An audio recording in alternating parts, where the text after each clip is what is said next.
G'day folks, I had 3 very interesting things happen this week that have led me to making this very video. One was something that was happening at work.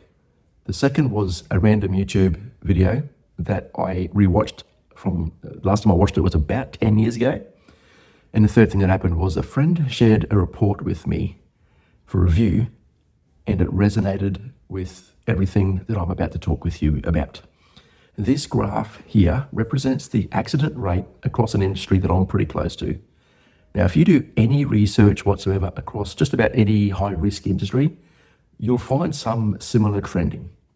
So this graph looks back to the mid-1980s, where the mean average for the industry that this is about was 5.8 serious accidents a year. Then through the 90s, that accident rate started to fall pretty fast. Now, this decline embodies real sustained improvement year on year as the lessons were learned from major accidents from that era got embedded into the way we do work these days. By the 2000s, the noughties, that improvement started to plateau at the bottom level, which was pretty cool. We'd captured the big obvious wins, and the rate held roughly steady through that decade. From 2010 through to 2018, we hit a long-term low, some of the safest years on record. Did you know in 2016, there were 0 civilian airliner crashes that resulted in a fatality? That's 2016. And in 2017, the rate bottomed out completely, which was amazing. Now let's talk about what's happened since. The trend is starting to turn. It's been climbing back up. And that's not an accident. Yeah, there's pun there. That's pun intended. Now, that's the pattern that this video will be about. This is what happens when the generation that learned the hard lessons moves on, when the reasons behind the rules get forgotten, and when safety drifts back into paperwork instead of practice. So the question isn't why we had a recorded low for major safety events in the 2010s. It's why that trend is now moving in the wrong direction, why we're starting to become somewhat less safe again, and it contemplates the really serious question, what are we going to do about it? My name's David Eastie from CrewFusion, and welcome to CrewFusion TV.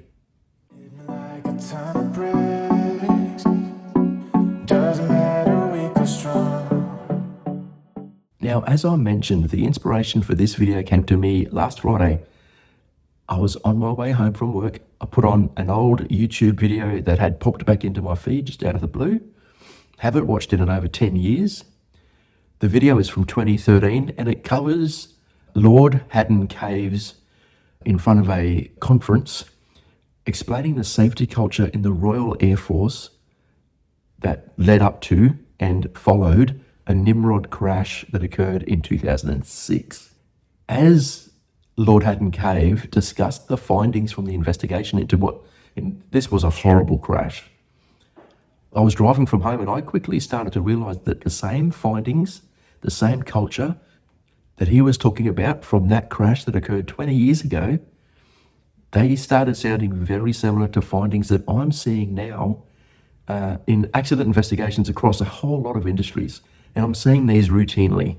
So let's talk about what happened on that fateful day over Afghanistan before we move on.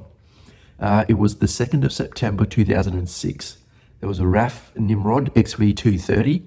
It crashed in Afghanistan, killing 14 people, everybody that was on that crew that day. The accident was avoidable. Now, that's not my conclusion. That was Charles Haddon-Cave's conclusion.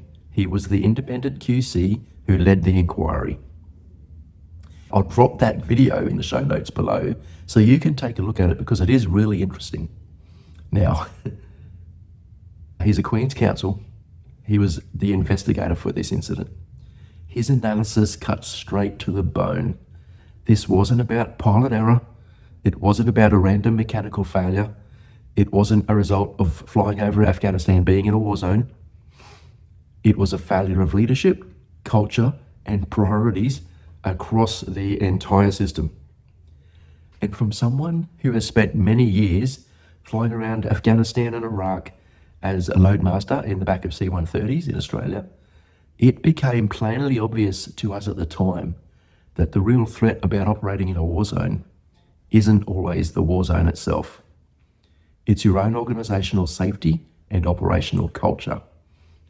You often kick own goals just because you're in a high threat environment. It just makes it way worse. So this crash with the Nimrod, it occurred in Helmand province in Afghanistan. At the time, it was the largest single loss of life for the British military since the 1982 Falklands War. 24 years after the Falklands, that Nimrod wasn't being attacked. It had just completed refueling from a RAF TriStar tanker. A few minutes later, the crew started receiving indications that there was a fire on board. The fire sensor in the weapons bay had indicated. So the camera sensor operator on the aircraft, he turned his camera around and started investigating the plane from underneath. He saw that there were flames coming out of the number 3 and 4 engine on the right side of the aircraft. A fire had started below the main deck near the weapons bay. There was no fire extinguishing capability within that zone of the aircraft. Therefore, unfortunately, the crew was absolutely helpless when it came to finding solutions to do anything about it. They had no way to access that zone. Moments after the crew turned the aircraft to try to return to base, they'd descended from their operating altitude of like 30,000 feet to 3,000 feet in like a couple of minutes, like a rapid descent. But unfortunately, at an altitude of 3,000 feet, the aircraft exploded with everyone perishing on board. It was later determined that fuel was leaking in a dry bay. It was flowing directly onto a hot, uninsulated bleed air crossfeed pipe. This instantly ignited the fuel. The crossfeed pipe normally runs at 300 or 400 degrees centigrade. It instantly ignited the fuel, triggered a fire that moments later culminated in that explosion. Now, QC, Charles Haddon-Cave, the investigator, he found that the Nimrod safety case, which was the document that was supposed to identify and manage every single catastrophic risk in that aircraft, had really just become paperwork. It was a box-ticking exercise. They had to send this aircraft to Afghanistan. It had worked over the years in Kosovo, in Yugoslavia. Now it was in Afghanistan. It was an old aircraft. The safety case still wasn't adequate enough to operate in that area. The design flaws that killed those 14 unfortunate souls on board that aircraft had been sitting dormant in the aircraft for years. The cross-feed bleed air duct, coupled with the air-to-air refueling modification, both presented serious fire risks. But the safety case missed them entirely. Why is that? Now, everyone that was involved assumed that the Nimrod was safe. The Ministry of Defence did, British Aerospace did, they were the builder and the operator. Kinetic, it was one of the contractors, they thought it was safe. They all approached that safety case with a fundamental assumption built into their thinking, like, we know this is a safe aircraft, so let's document that we know it's safe. They weren't actually looking, they were confirming, and that confirmation cost 14 lives. Ultimately, the coroner and the review board concluded that the aging aircraft was actually never truly airworthy throughout its entire service life. That's a bit scary. So let's talk about HOP principle number 3, systems drive behaviour. And this is where this sort of situation becomes critical. Now, the Nimrod was built by de Havilland back in 1969. By 2006, it was starting to be a pretty ancient aircraft. A cool aircraft, definitely, but it was getting pretty old. Now, here's the structural problem that Haddon-Cave identified. British Aerospace Systems, which had moved on from being de Havilland and changed to British Aerospace in the 70s and 80s timeframe, they were the same company that built it.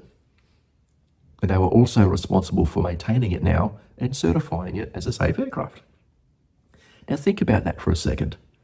The manufacturer and the maintainer were the same entity. That's okay. But it creates a perverse incentive. You've got engineers looking at design flaws that were inherited probably from their fathers, grandfathers, right? It was inherited from a previous generation. They could flag those flaws. They could demand expensive redesigns. They could grind the whole fleet to a halt. Or they could tell themselves the aircraft had been flying safely for decades, so it probably is safe.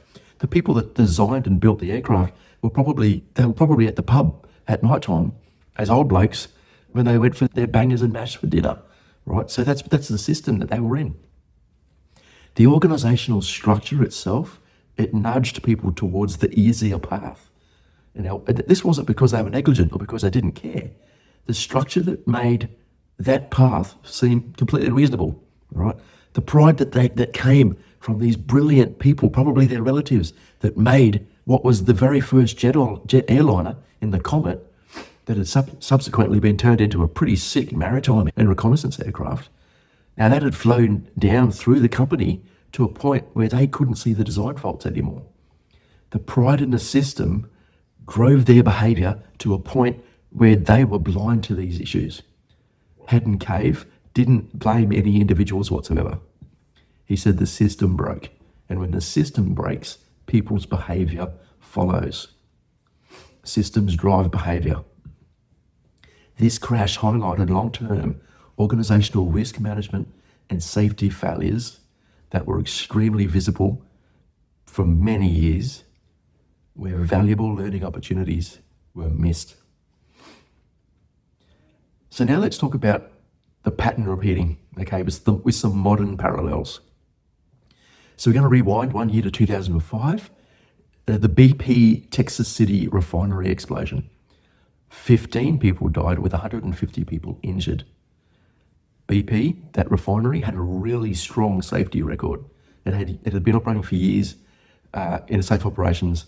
Then a critical system failed because the maintenance culture had eroded somewhat. People knew about those risks. The system was there to catch them, but like the Nimrod, the organisation had drifted into it, like assuming that everything was fine. 5 years later, there was Deepwater Horizon. Same company, BP, same pattern, 11 workers killed. It was the largest environmental disaster in American history. The pictures of like just an ocean of oil washing up on the shores of, Louisiana was like absolutely terrible. BP had the safety systems. They had the procedures. They just learned those lessons at Texas City. But the organisational culture, the muscle memory around actually doing safety, hadn't really embedded itself deep enough. The operators of Deepwater Horizon, and they'd been trying to hail these problems to BP executives on board the rig, but they just would not listen. Right? Literally moments after BP executives were handing out safety awards to some of the operators, a series of events occurred at the bottom of the ocean floor that led up the drill pipe, caused an overpressure situation in the pump room. It led to an explosion. It was a blowout. And the saddest thing is, one of the managers, or a bunch of the managers, had been literally trying to tell the executives from BP, but they just wouldn't listen. You've seen the movie, John Malkovich. He's loaded, he's arrogant. He thinks he's smarter than them because he's from BP. He wouldn't listen, even though the evidence was literally laid out on paper in front of him and was being spoken to him about. Now let's talk about Fukushima, 2011, right? Japan's nuclear regulator and Tokyo Electric Power, they built a safety myth. They built a tsunami-proof nuclear plant that they said was so safe, they told themselves that a catastrophic accident was unthinkable. They'd considered tsunamis and how to operate with a tsunami. That assumption became institutional over many, many years. They were so confident. When warning signs appeared, however, people didn't escalate them because the myth said that they couldn't happen. The organisation had forgotten how to be afraid of what it was managing. Now let's move on to the Boeing MAX 8. William Boeing, in the early 1900s, had built an empire on engineering excellence. It was amazing. Boeing was a wonderful company. By the time the 737 MAX 8 came around, that culture had eroded, however. Now it was profit pressure, it was schedule pressure, the need to compete with Airbus. All of these factors and many more rewired how engineers were incentivized in the company. The company that was built and operated by engineers for decades had transformed into a corporate juggernaut operated by HR and finance experts. Safety concerns started being buried in organisational hierarchies. There were some very smart people within that machine, within that organisation, that were raising red flags, put up the red flag, but they got ignored. The same systemic failure that Haddon-Cave mentioned in the Nimrod accident. The organisation had stopped genuinely looking for problems and started confirming that problems didn't exist. In terms of like Max 8 case, 2 aircraft were lost, 346 lives lost over Ethiopia and Indonesia. And a lot of the people within the company, they saw it coming. So after we've talked about all those serious incidents that have occurred in the last 20 or so years, here's the big question. Why do organisations keep repeating this cycle? Why does safety culture erode? Why do we learn a lesson, implement it, and then 5, 10, 20 years later, drift right back in to the same traps that have occurred, the same traps that are in the history books? Like I mentioned, when Charles Haddon-Cave mentioned these 7 themes, they really resonated with me because they seem very familiar to today's safety culture dynamic. The 7 themes he brought up are complexity, dilution of accountability, management by committee, lack of challenge, migration of decision-making away from the front line, generalist trampling specialists, and paper safety. Now, I'm going to jump into them really quickly. The first one is complexity. The complexity of the organisation, the rules, the standards, the safety processes in the Ministry of Defence were remarkable. Complexity and change had become the altar that senior people worshipped at. It had become the problem rather than the solution. He referenced the medieval principle, entities should not procreate themselves. It's from Occam's razor territory. I had to look this up. His point is, bureaucracies have a habit of generating more of themselves. More committees spawn more subcommittees, more rules to manage those rules, more processes create more processes to oversee the processes. It's self-replicating complexity, not because it's needed, because that is what organisational structures tend to do if they're left unchecked. Complexity. The second finding, dilution. The immediate causality of that complexity was diluted responsibility and accountability. It became genuinely difficult to work out who was accountable for what within the system. Now, his point is, accountability is the reciprocal of responsibility. If one gets blurred, the other gets blurred. As the Ministry of Defence's structure got more complex, there were more committees, more layers, more diffusion of decision-making. Responsibility got spread so thinly across so many bodies that accountability started dissolving along with it. Nobody could say, hey, yep, that's my risk to own, because nobody could say, that's my job. When you blur who's responsible for something, you automatically blur who's accountable for it. They move together, not independently. So that's dilution of responsibility. Number 3, management by committee and consensus. There were more committees, subcommittees, working parties dealing with safety than there were in the UN. Diffusing decisions across that many bodies meant no one body or person truly owned and took responsibility for that risk. Number 4, there was a lack of challenge. The culture rewarded people conforming. Don't ask awkward questions, right? Just conform. Nobody was rewarded for being the person who said, hey, wait, why do we do it this way? Right? Often it's hard to stand up to a senior officer, isn't it? And ask that awkward question. Now, we're not talking about a junior member speaking to a senior officer here. I'm talking about 1 or 2 ranks below a star officer that may not have the capacity to properly question what needs to be questioned. But they weren't able to challenge the system and the senior ranks.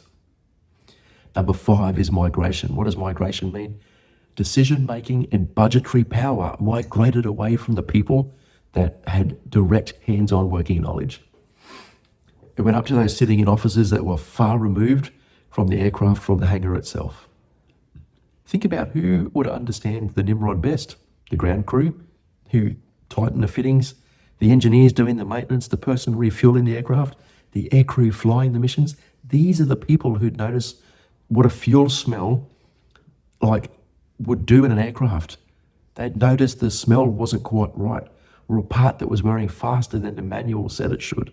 Now that's tacit, lived knowledge, the stuff that you can only get from hands on the aircraft. But as the Ministry of Defence restructured through the 1990s and 2000s, the power to make those calls, like what gets funded, who gets prioritised, what risks get accepted or rejected, they kept sliding upwards and outwards. They were just going straight out the door. They were away from the hangar floor into the head office, into people managing budget and portfolios, further and further away from the physical reality of the aircraft itself, from the people who actually knew how the aircraft worked. Okay, that's migration. It's not people literally moving desks, but decision rights drifting away from direct working knowledge towards being abstract. The people closest to the risk had the least power to act on what they saw. They lost the power to talk about risk within their workplace. That's exactly what work as imagined versus work as done looks like. That's the territory you're in. Work as imagined by someone who sits at a desk looks very different to work as done in the hangar or in the aircraft. Number 6 of Charles Haddon-Cave's findings: a triumph of generalists over specialists. These are getting pretty deep. Too little respect for deep engineering expertise and too much deference to the generalist MBA-style manager who had been parachuted in to run things. Who gets listened to when it came to technical risk decisions? Who do you think you would listen to normally? The technical experts, right? Yeah. So through the 80s and 90s, organisations like the Ministry of Defence increasingly valued a certain kind of career path. And that career path was the generalist manager who could move between departments, run budgets, hit KPIs, speak the language of business efficiency. Okay, that's the MBA-style manager. He's referring to someone who's trained in management as a discipline in itself. They have no idea about the specific technical domain that they are now overseeing. Have zero idea, besides the pictures and potentially going down to the airfield, to what a Nimrod even looks like. This is the problem. The generalist gets parachuted in to run an engineering-heavy, safety-critical operation, but doesn't have the depth to know when an engineer's warning is serious versus when it's routine. So when a specialist engineer raises a technical problem, hey, this fuel pipe that you've installed from the air-to-air refueling system that is now routed across the top of a bleed air pipe, that's a problem. We've got to do something about this. The generalist MBA-style manager who's been parachuted in, he doesn't know what that means. He doesn't have the grounding to properly weigh it. They're managing outputs and budgets, not physics, metal fatigue, fuel on a hot pipe. They don't see that, they don't get it. So over time, the people with the genuine deep expertise, they're like, no, they care, I'm out. I've raised my concerns, I couldn't get anything done about it. Yep, I'm not speaking up anymore. But they're the ones who actually understand the aircraft at a component level. They got less institutional weight than the people who were good at running meetings and hitting cost targets. Engineering became a function to be managed, not a voice to be listened to. That's a shame. Same thing happened in Boeing, which led to the MAX 8 disasters. And the 7th Haddon-Cave finding, which I find to be very interesting and also raises a massive red flag for me: paper safety. Safety increasingly became a matter of paper, coloured diagrams, PowerPoints, rather than genuinely a people process and a cultural matter. This is Haddon-Cave's 7th theme, and it's arguably the most damning one because it describes exactly how the Nimrod safety case fell apart, why it failed.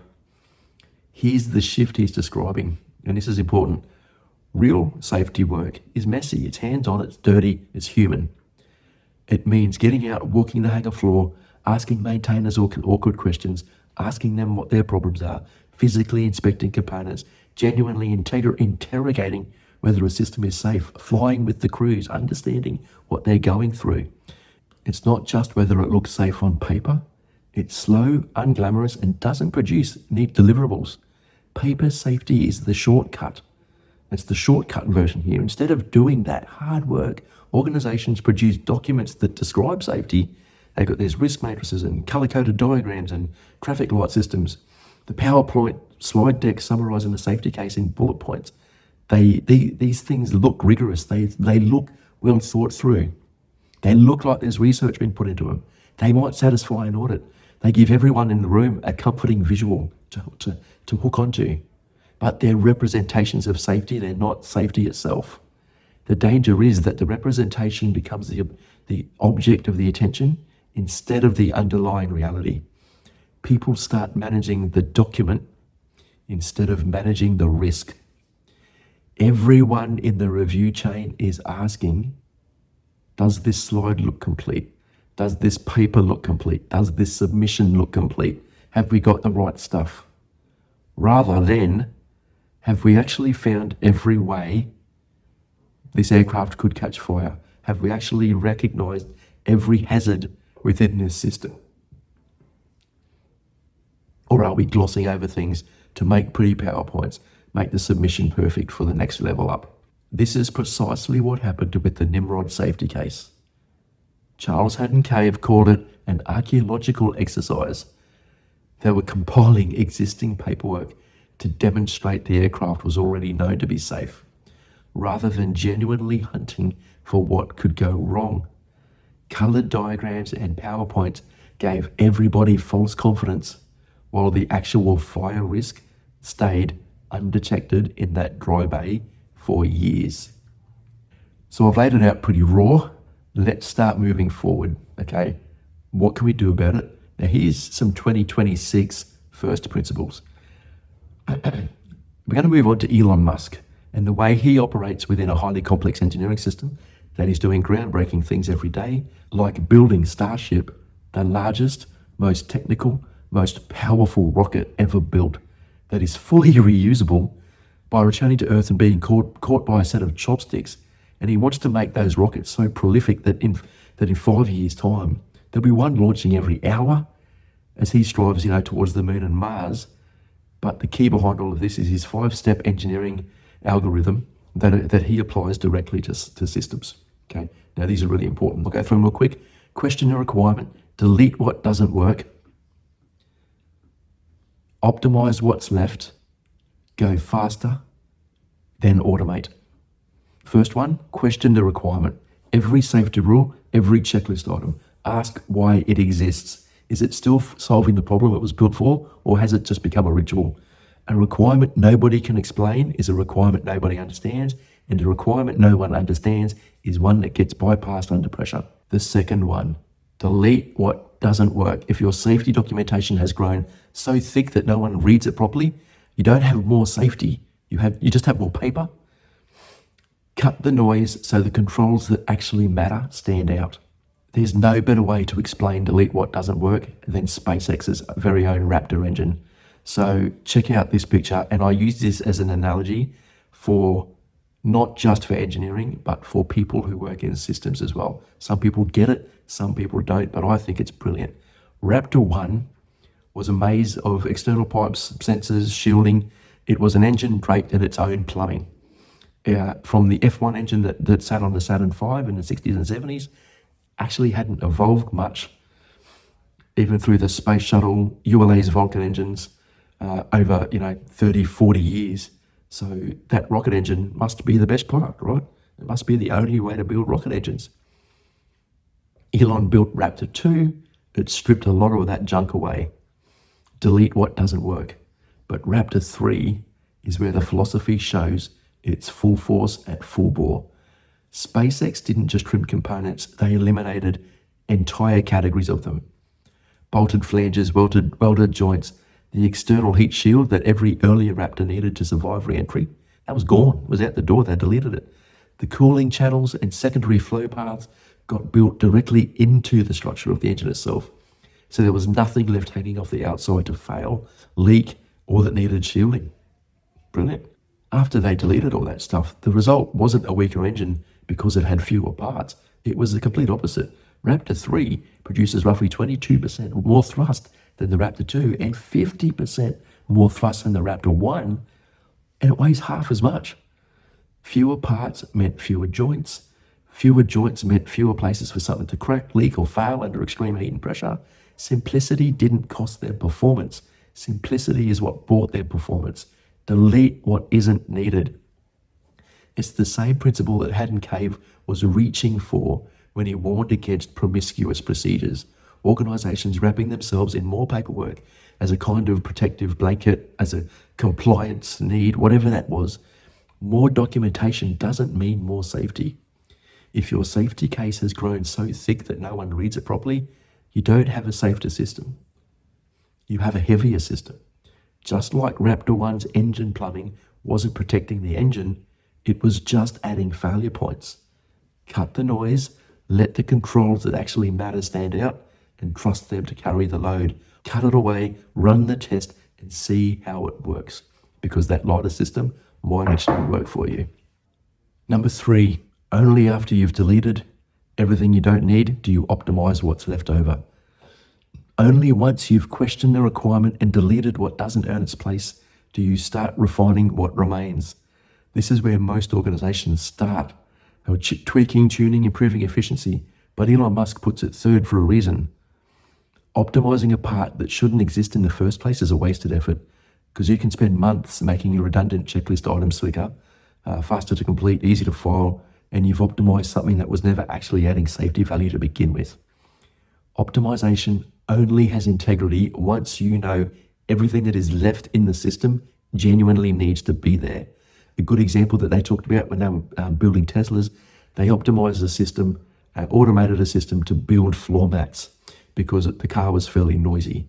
But in the meantime, they'd changed the motors, they'd changed the tyre system, and the car actually wasn't noisy anymore. The noise wasn't a problem, but they spent ages optimizing these floor mats to be sound deadening. They didn't actually have to do it. So you've got to understand, make sure you're optimizing only the important things that are left. Number 4, go fast. Speed comes after the design is right, not before. This is the step most under pressure that gets skipped first. Leadership always wants the results, so people are told to move quicker on a process that hasn't been questioned, trimmed, or refined. That's how you get rushed safety cases, corner cutting, normalization of deviance. Speed applied to a bad process just gets you to a bad outcome faster. Speed applied to a genuinely lean, well-designed, well-thought-through process is where real performance gains show up, because you're not fighting the friction that shouldn't exist. So if you're doing work, you're doing a submission that is taking ages because you don't know what you need, you don't know what needs to go into it. Figure out what needs to go into it. And number 5 of Elon's engineering, tightening, automate. Now this one is last for a reason. It's the one that organizations violate most often. Automating a broken part doesn't fix it, it locks it in and hides it. You end up with a system that runs the wrong thing very efficiently, and because it's automated, nobody questions it anymore, it gets missing. That's the fatal version of paper safety. Instead of a stack of documents that no one reads, you get an automated system that no one scrutinizes, because the assumption becomes the machine's taking care of it. Look at Raptor 3 again. SpaceX didn't automate manufacturing on Raptor 1 until they'd already questioned, deleted, and optimized the design down to its essential form. They internalized the cooling, there was no external shielding, minimal joints. Only then did they automate it. And then they started 3D printing it at scale. Now that made sense because they were automating a design that had already earned its simplicity. Automating too early on Raptor 1, you'd have a mass-produced mess. Now that's the warning for safety systems too. Don't automate a reporting process, a risk assessment, an audit trail until you're certain the underlying process is sound. Otherwise, you're not removing human judgment from a good system, you're removing it from a broken one at scale. Now, if that order matters at 1 to 5, organizations often get this backwards constantly because they add more rules, they add more paperwork, more automation on top of systems that nobody's actually questioned in years. That's exactly how the Nimrod ended up with a safety case that no one genuinely interrogated. It's exactly how Boeing ended up with engineers who couldn't get heard. The fix isn't more system, it's a system worth trusting. One that's been questioned, stripped back, rebuilt, and then what actually keeps people alive. So how do we actually break this cycle? How do organizations arrest the incline in serious accident trending? How do organizations stay safe instead of drifting backwards? The answer isn't better documentation. It's not more boxes to tick.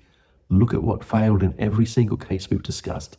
The Nimrod, Texas City, Deepwater Horizon, Fukushima, Boeing, they all had risk assessments. They all had good safety systems, procedures, safety cases, compliance framework. The paperwork was always thorough, but the paperwork became a substitute for genuine safety thinking.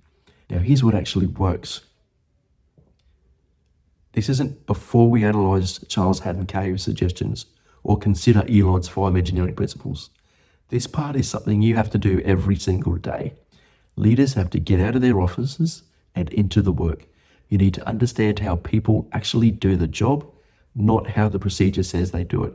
That gap between work is imagined and work is done, you've got to understand that, because that's where the real risk lives. The shortcuts, the workarounds, the practical solutions, people invent them because the official processes don't match reality. That's where you find what will actually kill you. Second, you have to build psychological safety so fiercely that people want to come to you to raise problems, and you need to listen. Not because they fear punishment, but because they know they will be heard, acknowledged, understood, and acted upon. At Boeing, engineers saw the risk, they raised it, they knew it, but the organisational structure swallowed them, swallowed their voices. From HR people, right? Real safety culture means that your frontline people, the ones doing the work, feel empowered to stop the line when something doesn't feel right. They've got that power. This is the hardest part, right? Number 3, you have to keep that emotional understanding alive. How does an organisation feel after people die? Look around. Is there someone in your organisation that can tell a real, raw, bit of a teary, watery eye story of what it feels like when people actually die in your organisation? If there isn't, what emotions are stopping the next accident? Because here's the problem, right? A rule written on a page, it carries no weight. Like the rule might say, check the cross-feed duct for, like in the dry bay for fuel leaks. All right, it's a bunch of words. It tells you what to do, but it doesn't tell you why. It doesn't carry the weight of 14 people who didn't come home from Afghanistan. It doesn't carry the 6 minutes between the first fire warning and the moment that a Harrier pilot that was flying, that stayed with them, watched that aircraft explode and fall out of the sky. That knowledge, that real knowledge, lived in the people who were there. The people who identified bodies, the people who sat across from grieving families, the people who read every single page of Haddon-Cave's report and they felt sick doing it. Here's what happens to that knowledge over time. It doesn't get written down properly because it's not the kind of knowledge, the kind of thing that fits neatly into a procedures manual, is it? Because it lives inside people. People retire, people move on. 20 years after an accident, the person enforcing the rule has usually never met anyone who was there. They inherited a checklist item. They didn't inherit the memory. And the checklist item with no memory behind it is just friction. It is something that slows the job down for reasons nobody can quite explain. That's exactly the gap that Haddon-Cave was describing when he talked about the Nimrod being flown safely for 37 years. Nobody currently working on the aircraft had been there when the original design decisions were made.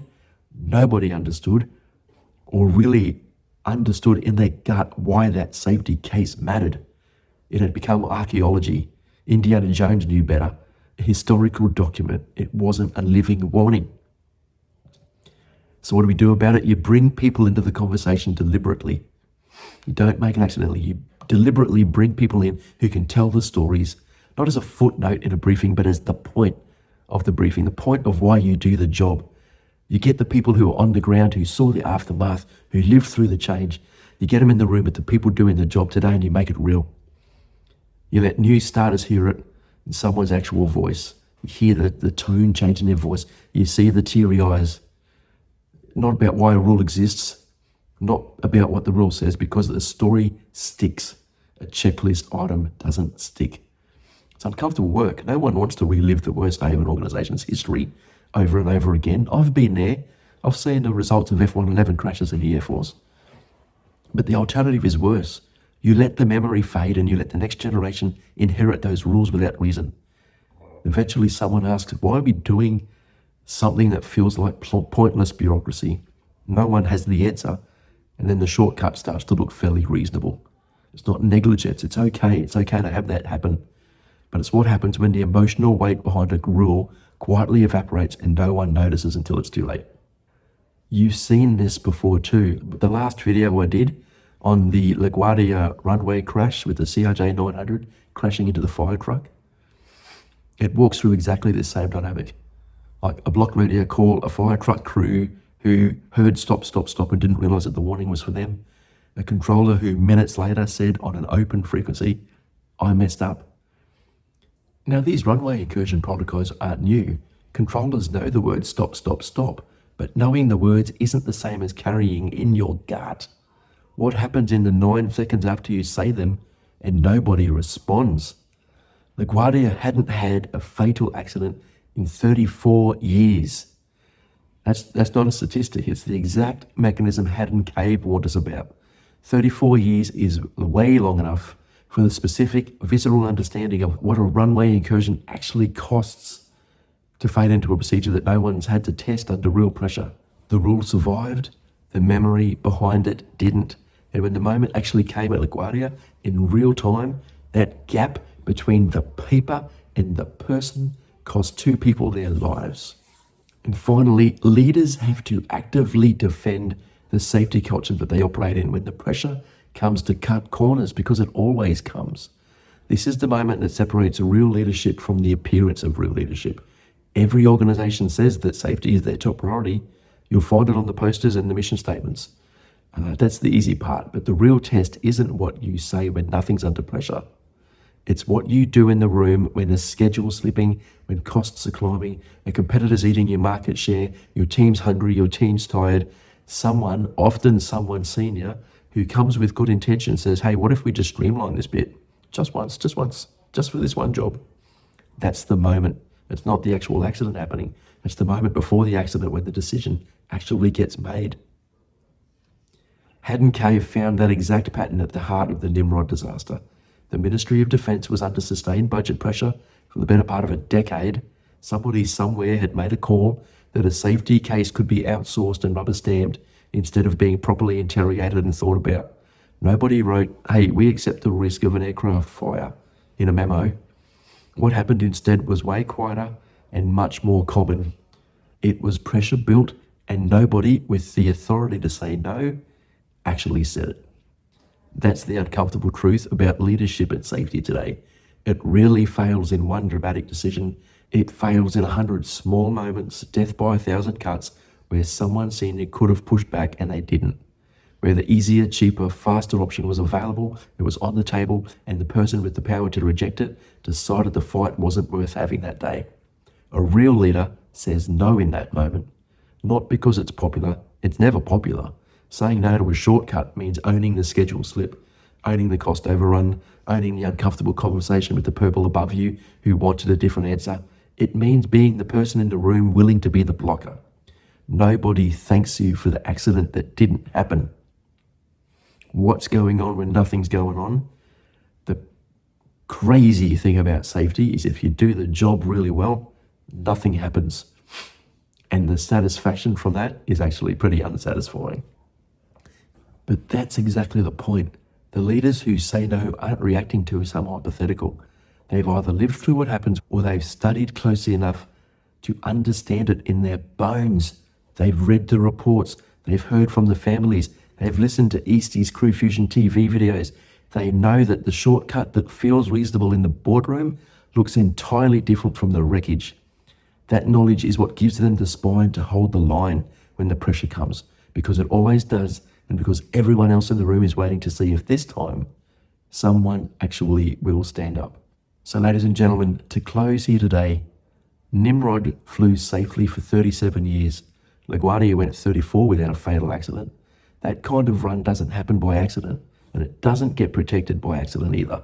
It gets protected by organizations that keep learning, genuinely, actively from the people closest to the work, not just from the reports written after something's already gone wrong. Now, a learning team isn't a committee that reviews an accident once a quarter. A learning team is a standing conversation, frontline people and leaders in the same room, regularly asking what's actually happening out there versus what the procedure assumes is happening. It's how you catch the drift before it comes the headline. Haddon-Cave didn't find a single villain in the Nimrod story. He found an organisation that had stopped asking itself hard questions, that had stopped operational learning. LaGuardia didn't fail because no one knew runway incursions were dangerous. It failed in the gap between a rule on paper and a truck crew who'd never been made to feel in their gut what those 9 seconds actually mean. But that's the work, that's what we do. It's not about writing a better procedure.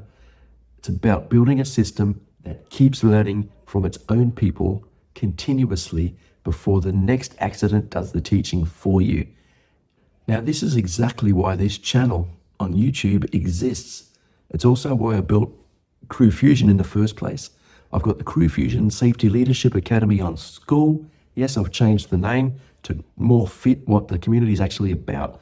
It's a community that I'm building with industry experts where these kinds of conversations across all industries actually happen every day. It's pretty cool.